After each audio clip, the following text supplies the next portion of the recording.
সকাল থেকে চিন্তা করতে করতে সময়টা পার হয়ে যায়, কি রান্না করব কি রান্না করব। এদিকে আজকে কচু শাক ছিল বাসায়, তাই ভাবলাম যে আজকে কচু শাক রান্না করি। আর অনেক দিন হয়ে গিয়েছে আপনাদের ভাইয়া কিছু কচুর গাড়ি নিয়ে আসছিলো, তো ওগুলি আজকে রান্না করব। অর্ধেক শুকিয়ে যাচ্ছে। আসসালামু আলাইকুম, সবাই কেমন আছেন? আশা করি ভালো আছেন, যে যেখানে আছেন সুস্থ আছেন। আমি আল্লাহর রহমতে ভালো আছি, সুস্থ আছি। সকাল সকাল ঘুম থেকে উঠেই নাস্তা পানি করে আগে কচুগুলো কেটে নিয়েছি, কারণ যেহেতু আমার হাত চুলকায়, তো যখনই কচুগুলো ধুয়েছি অনেকটাই হাত চুলকিয়েছে, তো আগে ভাগে মানে কচুগুলো সিদ্ধ দিয়ে দিয়েছি। আর আমার হাতটা পরে আগুন দিয়ে ছ্যাঁকা দিয়ে আমি হাতটা চুলকানিটা বন্ধ করেছি। এত পরিমাণ চুলকাইছে কি বলবো। যাই হোক, এখানে কচুগুলো সব কিছু উপকরণ দিয়ে বসিয়ে দিলাম।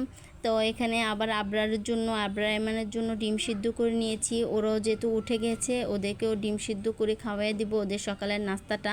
যেহেতু এখন প্রায় সকাল 11টার মতন বাজে, তো সকাল সকাল ঘুম থেকে উঠেই প্রায় নাস্তাগুলো রেডি করে নিয়েছি। আর মানে রান্নাবান্নার আয়োজনটাও করে নিয়েছি। অতি তাড়াতাড়ি আজকে রান্নাগুলো হয়ে গিয়েছে। আসলে গ্যাস থাকলে রান্না করতে বেশি টাইম লাগে না, অতি তাড়াতাড়ি হয়ে যায়। গ্যাস যেদিন না থাকে সেদিনই 2টা-3টা বাজে রান্না করতে। যাই হোক, এখানে ডিমটা আরমানকে খাওয়িয়ে এখন আমি এই তো রান্না করতে চলে আসলাম। আগে কচুটা বাগার দিয়ে দিব। আমি এভাবেই কচুটা বাগার দিয়ে, আর এভাবেই আমার রান্না করতে ভালো লাগে। অনেকে দেখি শুটকি দিয়ে রান্না করে, আমার একদমই ভালো লাগে না। মানে সেদিনকার শুটকি দিয়ে রান্না করেছি, আমার একদমই খেতে ইচ্ছা করে নেই। আর এভাবে কচুটা মানে শুধু শুধু বাগার দিলে, পেঁয়াজ মরিচ বেশি করে তেল দিয়ে বাগার দিলে খেতে যে কী যে মজা লাগে।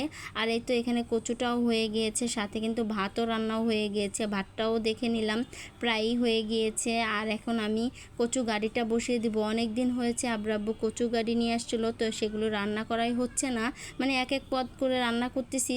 কয়দিন মাংস খেলাম, কয়দিন মুরগি খেলাম, তো কয়দিন সবজি খেলাম, তো কচুগাড়ি রান্না করাই হচ্ছে না। আজকে ভাবলাম যে কোনো কিছু রান্না করব না, কচুগাড়ি আজকে চিংড়ি মাছ দিয়ে রান্না করব। তো এখানে চিংড়ি মাছগুলো ভালোভাবে সুন্দর করে কষিয়ে নিয়েছি। আর দেখুন কি লাল টুকটুকা মরিচ, মানে আব্বু কিছুদিন আগে মরিচগুলো এনেছিল, একদমই ঝাল ছিল না। আর ইদানিং ধরে মরিচগুলো এনেছে অনেকটাই লাল টুকটুকে, আর ঝালও ছিল। যাই হোক, এখানে ভালোভাবে সুন্দর করে মাছটা কষিয়ে এখন আমি এই তো কচুর গাড়িটা মানে বসিয়ে দিলাম। আর দেখতে কিন্তু মাশাআল্লাহ অনেকটাই সুন্দর লেগেছে, যেহেতু লাল লাল, আর খেতেও কিন্তু মাশাআল্লাহ অনেকটাই মজা হয়েছিল। যাই হোক, এখানে ভালোভাবে কষিয়ে এই তো আমার কচুর রান্নাটা প্রায় হয়ে গিয়েছে। চিংড়ি মাছ দিয়ে কচুর রান্না কিন্তু অনেকটাই মজা লাগে, মানে কচুর গাড়ি অনেকে মুখিও বলে, আমরা কচুর গাড়ি কচুর মুখী দুটোটাই বলে থাকি। যাই হোক, রান্নাবান্না শেষ করে সবাইকে খাওয়া দাওয়া করিয়ে নামাজ কালাম যে পড়ে এখন এই তো খেতে বসলাম। আর চিংড়ি মাছ দিয়ে খাবো না তা তো হয় না, চিংড়ি মাছ তো আমার অনেকটাই পছন্দের একটা খাবার, এখনও খেতে ইচ্ছা করছে, এতটাই মজা হয়েছিল। যাই হোক, ভিডিওটা কার কার কাছে কেমন লেগেছে অবশ্যই জানাবেন, ভালো লাগলে শেয়ার করে দিবেন।